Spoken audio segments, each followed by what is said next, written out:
Okay guys, for today's video, dito po tayo sa may VTX, ang Vista Terminal Exchange. Dito po ang mga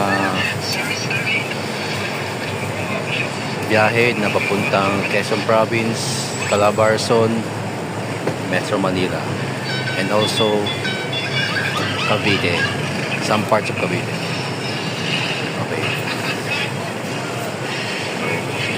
Yan. So, VTX. Okay. Vista. Narangan SNC rin. Vista Terminal Exchange. So, if you want a ride and you don't know where to go, just get here at Vista Terminal Exchange in Alabang, Muntinlupa City. So, ito po ay kung galing ka ng Maynila, sakay po kayo ng bus papuntang Alabang or jeep. Just ask the driver or the conductor. Okay, so konting trivia na po tayo. Ano po, ang VTX po ay dating Star Mall na sikat since year 2000s.